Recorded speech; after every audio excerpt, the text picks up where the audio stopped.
buenas noches, yo soy Blader Black y lo que estás a punto de escuchar no es una historia, es una advertencia.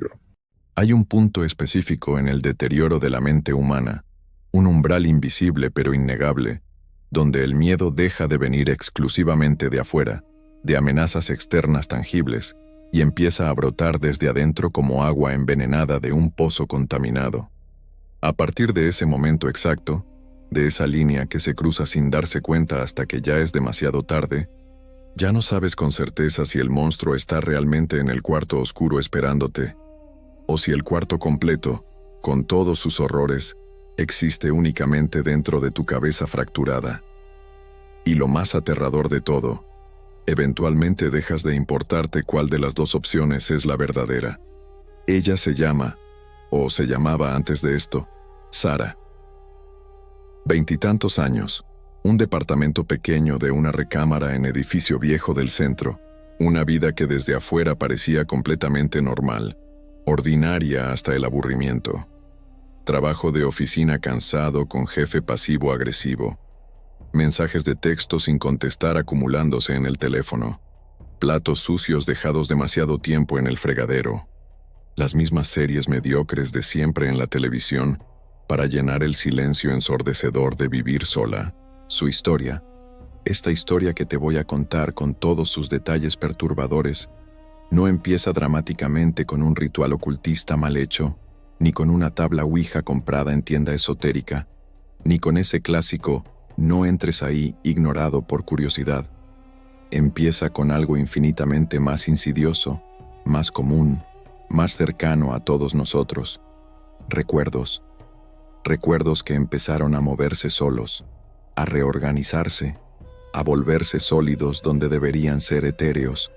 Una noche completamente cualquiera, martes o miércoles, imposible recordar ahora, mientras lavaba mecánicamente los trastes acumulados después de 3 días de ignorarlos, mientras su mente vagaba por las preocupaciones habituales de facturas y conversaciones incómodas pendientes. Sara se dio cuenta con claridad súbita y visceral de algo que nunca había notado conscientemente antes.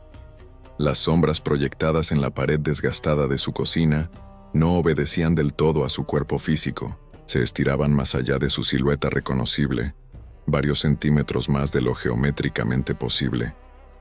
Se alargaban imposiblemente por el pasillo estrecho hacia su habitación.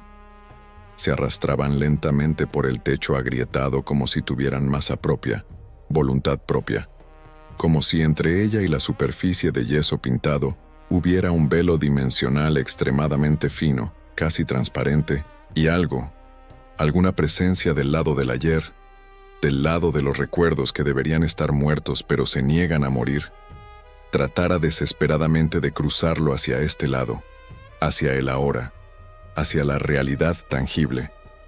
Primero fueron susurros apenas audibles, no voces completas articulando palabras reconocibles, no frases con sintaxis y gramática, solo sonidos profundamente deformes, como respiraciones hechas con dientes en lugar de pulmones, como aire forzado a través de gargantas que nunca debieron existir, sonidos que la empujaban psicológicamente a mirar hacia donde no quería mirar, a enfocar su atención en rincones específicos que su instinto le gritaba que ignorara.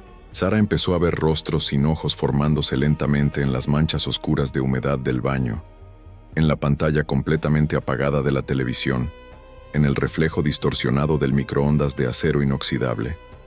No tenían cuencas oculares, no tenían pupilas, no tenían expresión facial alguna que pudiera interpretarse, pero de alguna forma inexplicable. Sabían su nombre, la llamaban constantemente, día y noche sin descanso, sin usar bocas, sin mover lenguas inexistentes, solo con el hueco mismo donde deberían estar los ojos, solo con vacío que gritaba en frecuencias que el cerebro no debería poder procesar. Una madrugada específica, 3:17 AM según el reloj digital que parpadeaba en la cocina, al pasar exhausta frente al espejo ovalado del baño camino a orinar, Sara vio algo que su cerebro racional no pudo explicar, no pudo racionalizar, no pudo descartar como alucinación de cansancio. Su reflejo no la imitó. Ella se detuvo paralizada en el marco de la puerta. Su reflejo en el espejo no se detuvo. Lo vio continuar moviéndose con vida propia, hundiéndose gradualmente hacia atrás, como si la superficie plana del cristal fuera en realidad agua negra y densa, y la otra, Sara, esa versión de vidrio, fuera arrastrada lentamente hacia un abismo colosal y oscuro, del que definitivamente no regresó. La imagen se hundió completamente. Desapareció bajo la superficie invisible. Sara se quedó ahí de pie durante minutos eternos, paralizada, mirando fijamente el marco vacío del espejo. Se tocó con manos temblorosas su propia cara física, los pómulos, la nariz, los labios. Seguía ahí, seguía siendo sólida, seguía siendo real. Pero la chica del espejo, esa otra Sara hecha de luz reflejada, ya no estaba en ningún lado. El espejo mostraba solo el fondo del baño, azulejos blancos, toallero oxidado, cortina de ducha con moho, sin reflejo humano alguno, como si Sara hubiera dejado de existir para las superficies reflectantes. Desde ese día tomó la decisión consciente de no mirar demasiado hacia ningún lugar específico, evitar todos los espejos de la casa, evitar ventanas durante la noche cuando se vuelven oscuras y reflectantes, evitar cualquier superficie pulida, acero, vidrio, agua quieta, donde algo pudiera potencialmente devolverle una imagen de sí misma. No funcionó en absoluto, porque las cosas que empezaron a aparecer sistemáticamente con mayor frecuencia no necesitaban vidrio ni superficies reflectantes para manifestarse. A la vuelta de cada esquina del departamento pequeño, literalmente cada esquina de cada habitación, algo la esperaba pacientemente. Algo que no se cansaba. Algo que no dormía nunca. Sara no podía describirlos bien usando vocabulario normal cuando intentaba explicárselo a otras personas. Las palabras se sentían inadecuadas, insuficientes, eran formas alargadas imposiblemente. Dedos que no terminaban nunca, que se extendían metros y metros hasta desaparecer en la nada. Brazos que brotaban de lugares anatómicamente incorrectos, del centro del torso, de donde deberían estar las rodillas, del cuello.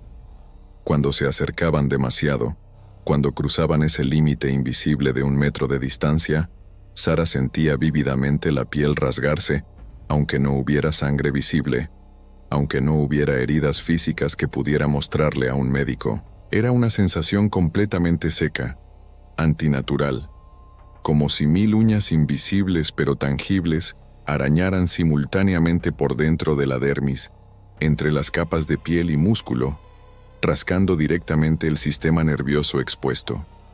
El aire mismo se volvió frágil en ciertas zonas del departamento.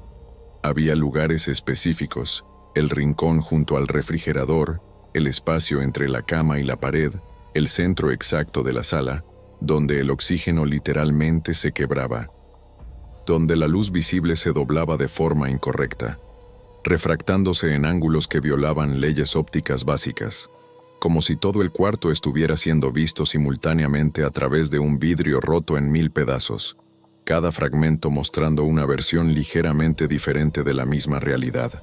La mente de Sara, antes un lugar ruidoso pero familiar, caótico pero navegable, empezó a hundirse progresivamente en una danza espantosa y arrítmica, hecha de flashes rojos que pulsaban sin fuente de luz, sombras que se torcían en geometrías euclidianas imposibles, y esa certeza visceral y absoluta de que ya no estaba sola en ese espacio, aunque no hubiera literalmente nadie más con documento de identidad en el departamento.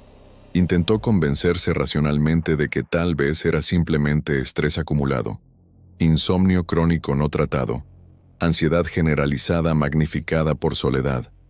Esas palabras grandes y clínicas que usamos colectivamente para callar pequeños apocalipsis personales, para domesticar el caos con etiquetas médicas tranquilizadoras. Pero el cuerpo humano tiene formas muy específicas, muy físicas, de decirte cuando ya no es solo eso, cuando algo más está fundamentalmente mal a niveles que la psicología convencional no alcanza a tocar. Una noche, Después de 72 horas prácticamente sin dormir más que microsueños de 15 minutos, acostada boca arriba sobre las sábanas sudadas, sin poder cerrar los ojos aunque el cansancio físico era absoluto, Sara escuchó un grito. No vino de la calle afuera, no vino de los departamentos vecinos del edificio, no vino de la televisión encendida en volumen bajo, vino de adentro. Fue un grito sin boca producirlo, sin aire empujándolo, sin cuerdas vocales vibrándolo, pero lo sintió retumbar violentamente en sus huesos, uno por uno, como si alguien invisible golpeara metódicamente su esqueleto con un martillo también invisible pero perfectamente sólido. Las paredes empezaron a respirar, se inflaban visiblemente hacia adentro, se desinflaban hacia afuera, se acercaban demasiado, peligrosamente cerca de su cara paralizada, y luego se alejaban lentamente, como si el departamento entero tuviera pulmones orgánicos ocultos en la estructura de concreto, y estuviera probando experimentalmente, casi científicamente, qué se sentía tenerla atrapada adentro de su cuerpo arquitectónico. Sara intentó levantarse desesperadamente de la cama. Su cuerpo no respondió inmediatamente por el terror paralizante. Y entonces, de repente, del techo, del cielo invertido de yeso blanco de su cuarto, bajaron lentamente múltiples manos. No brazos completos con hombros y codos, solo manos cortadas en la muñeca, saliendo de grietas negras que se abrían en el techo como bocas, palpando ciegamente el aire sobre ella con dedos que se movían independientemente, buscándola sin prisa, con paciencia infinita. Una de esas manos, fría como carne guardada en congelador durante semanas, le tocó directamente la frente. La sensación fue instantánea e inequívoca, la de caer, no hacia abajo físicamente, sino hacia adentro, hacia capas más profundas de conciencia que no deberían ser accesibles durante vigilia. Las manos la arrastraron psíquicamente al fondo de un sueño completamente podrido, un lugar sin horizonte visible ni cielo ni suelo, hecho exclusivamente de habitaciones que se repetían infinitamente, donde todo olía intensamente a moho negro, y tiempo literalmente detenido, estancado como agua en charco que nunca se evapora. Sara empezó a perder completamente el control sobre dónde estaba despierta y dónde estaba dormida. Las fronteras se borraron, las categorías colapsaron. El pasillo estrecho de su casa se parecía sospechosamente, demasiado, al pasillo de ese sueño podrido recurrente. A veces sentía con certeza que abría la puerta normal de su cocina real y cruzaba accidentalmente a ese otro lado, a esa dimensión paralela superpuesta donde los espectros sin nombre la esperaban formados pacientemente en fila, silenciosos, como si fuera la única función de su existencia eterna, atormentarla específicamente a ella y absolutamente a nadie más. Probó con la estrategia más básica, más infantil, más desesperada, cerrar los ojos con fuerza. Si no lo veo, técnicamente no existe. Si no lo reconozco, no puede lastimarme. El problema fundamental, el defecto fatal de esa estrategia, es que del otro lado de los párpados cerrados las cosas eran infinitamente peores, más vívidas, más presentes. Podía sentirlos físicamente alrededor de su cama cada noche, moviendo imperceptiblemente el colchón con un solo dedo largo, oliendo meticulosamente su cabello con narices que no tenían, susurrando constantemente cosas que no eran palabras en ningún idioma humano conocido, pero que igual le dejaban ideas sembradas en la cabeza como semillas venenosas. Seres imposibles con anatomías que no respetaban ninguna lógica de simetría bilateral, o gravedad, o física básica. Parásitos del infinito dimensional, pegándose a su nuca con ventosas, frotándose obscenamente en su espalda sudada, metiéndose entre los tendones de sus piernas cuando intentaba moverse. Ya no sabía con ningún grado de certeza qué era real en el sentido objetivo y qué era imaginación en el sentido psiquiátrico. Cada sombra en cada rincón, cada línea de humedad negra en la pared, cada grieta mínima del techo agrietado. Todo se convirtió en maldición potencial, en amenaza posible, en portal probable hacia algo peor. El mundo dejó de ser un lugar habitable, se volvió simplemente un catálogo interminable de amenazas catalogadas, numeradas, esperando. Intentó hablar con alguien sobre lo que estaba experimentando, comunicarlo, pedir ayuda desesperadamente. Una amiga de la universidad que no veía hace años. Una psicóloga con consultorio barato cerca del metro. Un médico general en clínica del Seguro Social. Todas las respuestas profesionales sonaron exactamente igual, como copiadas literalmente de manual de psiquiatría básica. Es estrés laboral acumulado. Crisis de ansiedad generalizada. Posible inicio de psicosis. Hay que medicar con antipsicóticos. Deberías dormir más horas. Aléjate de las cosas que te perturban. En los consultorios con luz fluorescente blanca y sillas de plástico incómodas, no se movía nada raro ni anómalo. Las lámparas no respiraban. Las paredes no sangraban.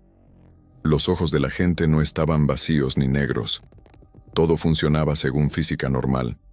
Era extremadamente fácil para todos, incluyendo parte de su propia mente racional, sentir con alivio que el problema era exclusivamente ella, su química cerebral, su percepción defectuosa, su realidad personal corrupta, que todo, absolutamente todo, estaba solo en su cabeza, y ninguna parte de eso tenía existencia objetiva fuera de sus neuronas mal disparando. El detalle incómodo, el problema que no se resolvía con esa explicación tranquilizadora, es que en su casa, en ese departamento específico del cuarto piso del edificio viejo, los fenómenos no paraban ni disminuían aunque ella creyera menos en ellos, aunque tomara las pastillas prescritas religiosamente, aunque intentara racionalizarlo todo. Había una constante notable en absolutamente todo lo que le sucedía. Los espectros, o lo que fuera que eran realmente, no intentaban activamente matarla. No había violencia directa buscando terminar su vida biológica. La erosionaban lentamente, le quebraban sistemáticamente el sueño noche tras noche, le torcían la percepción sensorial hasta volverla no confiable. Le quemaban la razón con garras psíquicas que nunca veía completamente formadas. Se asomaban solo lo justo para que ella supiera sin lugar a dudas que estaban ahí, que eran reales en algún sentido, pero no lo suficiente como para poder mostrarle evidencia a alguien más y decir con pruebas, mira, eso exactamente ahí, ¿lo ves? Un día, después de varias noches prácticamente sin dormir más que microsueños pesadillosos de 10 minutos, Sara se sentó exhausta en el suelo frío de la sala, con la espalda recargada contra el sillón desgastado, y decidió hacer algo peligroso, algo que va contra todo instinto de supervivencia: dejar de huir. Respiró hondo llenando completamente los pulmones. Retuvo el aire. Exhaló lentamente. Miró directamente hacia el pasillo oscuro del departamento sin parpadear ni una sola vez. Sabía con certeza que en cuanto corriera desesperadamente a prender alguna luz, cualquier luz, algo se manifestaría inmediatamente en el otro extremo, en el cuarto, en la cocina, en cualquier sitio donde ella no estuviera presente. Así que tomó la decisión consciente de no moverse en absoluto. Se quedó exactamente ahí sentada, clavando la mirada fijamente en la sombra más densa del pasillo, en el rincón más oscuro, y habló en voz alta por primera vez dirigiéndose directamente a ellos. Con voz completamente rota por semanas de terror pero firme en intención dijo: «Ya entendí perfectamente. No se van a ir nunca. Esto es permanente. Entonces acérquense todos. Vengan. Llévenme al límite exacto de lo que pueda aguantar mi mente. Y luego, por favor, déjenme en paz». No hubo respuesta verbal articulada. No hubo voz contestando desde las sombras. Lo que hubo fue oleada. Las sombras empezaron a desprenderse literalmente del piso de madera como humo denso fluyendo al revés, desafiando gravedad, ascendiendo.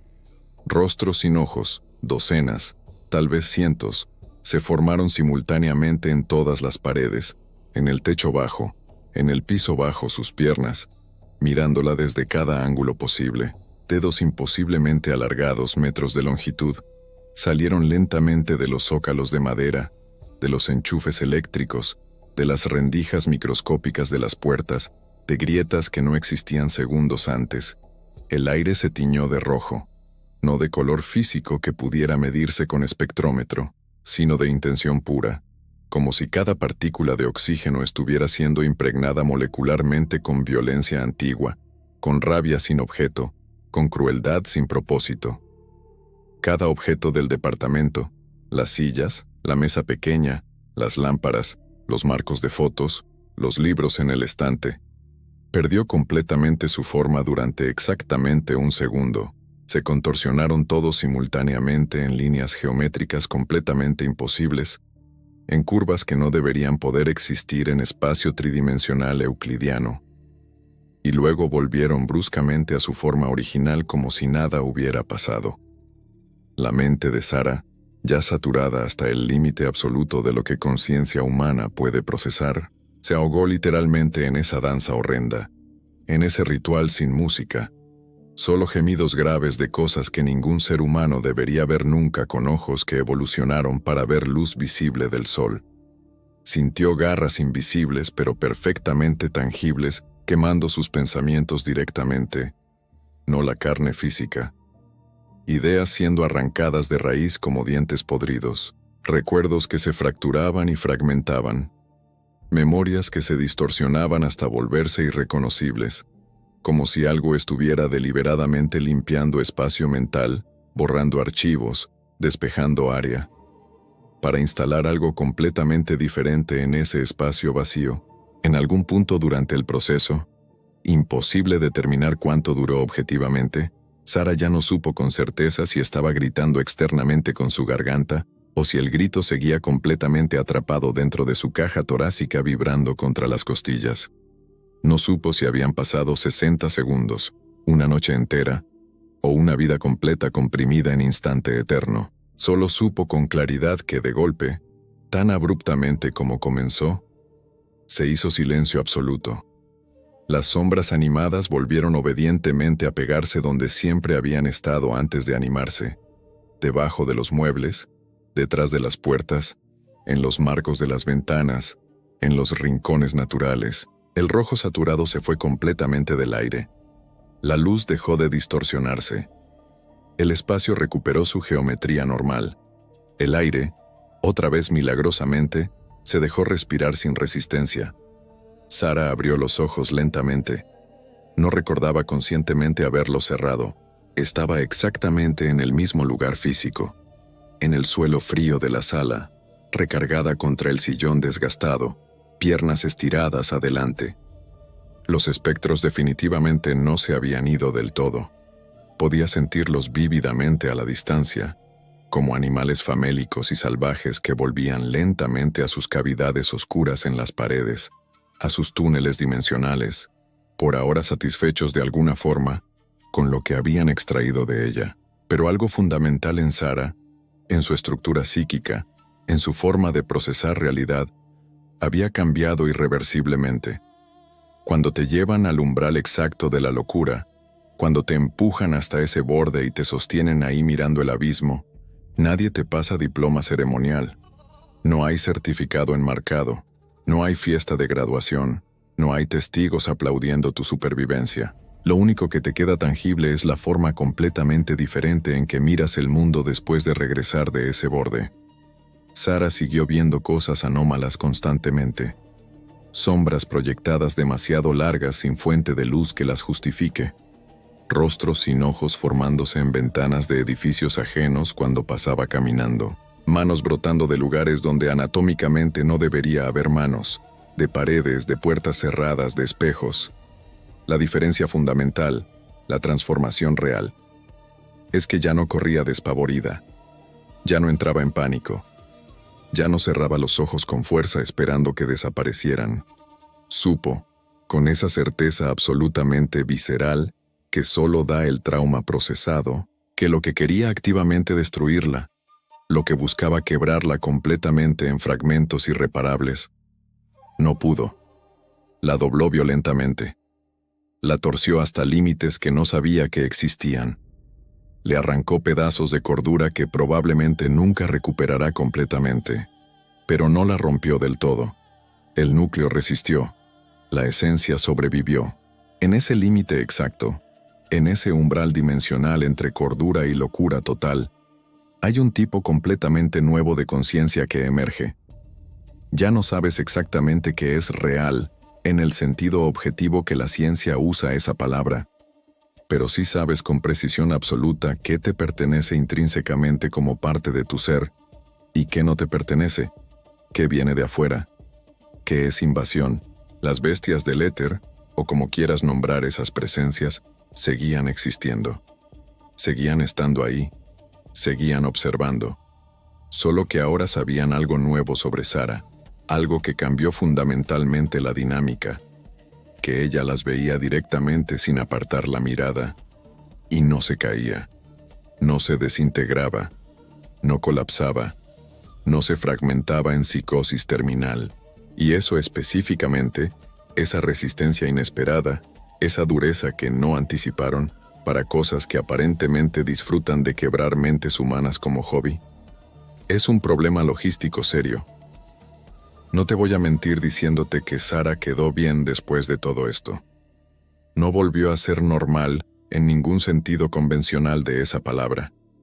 Hay días completos, a veces semanas, en que no sale de su departamento para nada, en que las cortinas permanecen cerradas bloqueando luz natural, en que no contesta llamadas ni mensajes, días en que la luz del sol formatea temporalmente sus pensamientos y le da horas de claridad mental, y la noche los desordena otra vez sistemáticamente, reorganizándolos en patrones que no reconoce como propios. Pero hay una cosa específica, una verdad concreta, que nadie, ni los espectros, ni los psiquiatras, ni las pastillas, ni el tiempo, le puede quitar ahora. Cruzó el umbral hacia la locura total y logró regresar del otro lado. Sigue estando del lado de acá. Sigue siendo fundamentalmente ella misma, aunque diferente. Sigue teniendo agencia, voluntad, identidad. Si alguna vez sientes en tu propia vida que las sombras en tu casa se arrastran demasiado cerca de tu cama, que tus reflejos en espejos no te obedecen exactamente, que hay dedos invisibles pero tangibles rasgando constantemente tu calma, recuerda esta historia. Recuerda a Sara, porque a veces, no siempre, pero a veces, no se trata de escapar cobardemente, se trata de mirar a la locura directamente a los ojos sin parpadear, dejar que te muestre todas sus bestias más horribles, permitir que haga su peor esfuerzo, y descubrir, muy a tu pesar, para tu sorpresa genuina, que tú también puedes aprender a sonreírles de vuelta sin desintegrarte por completo en el proceso, y que cuando eso sucede, cuando sobrevives a ese encuentro específico, cuando regresas del borde con algo de ti todavía intacto, cuando ya no hay posibilidad de vuelta atrás a la inocencia, tal vez, solo tal vez, no eres tú quien está realmente a punto de quebrarse bajo presión insostenible, sino ellas, porque las cosas que viven en sombras, que se alimentan de miedo, que existen para quebrar, no saben qué hacer exactamente cuando encuentran algo que se niega a romperse. Archivo ULB. La locura no siempre es el final del camino. A veces es solo el medio del viaje, y las cosas que encuentras en ese territorio, esos espectros, esas presencias, esas verdades que la cordura normal oculta cuidadosamente, no siempre son enemigos que debes vencer. A veces, son simplemente parte del paisaje que tienes que aprender a navegar. Sara no venció su locura. Aprendió a bailar con ella sin caerse, y eso, en cierto sentido perturbador, es más poderoso que cualquier cura. Si este relato te dejó con esa sensación rara en el pecho, como si algo te estuviera mirando desde un rincón del astral, entonces te falta escuchar la otra mitad de este universo. Tengo un disco en Spotify que se llama Desde lo más bajo del astral. No es solo música, son rituales, susurros y paisajes sonoros de todo eso que no cabe en un relato, pero sí en tu cabeza cuando apagas la luz. Ve a Spotify, búscalo como Desde lo más bajo del astral, Blader Music, ponte audífonos y déjate arrastrar un ratito a donde empiezan las cosas que nadie quiere nombrar. Mi piel fina, el aire se quiebra, la luz se distorsiona, mi mente se ahoga en su danza horrenda y roja. Déjenme en paz, no quiero su visión, pero sus garras queman mi razón.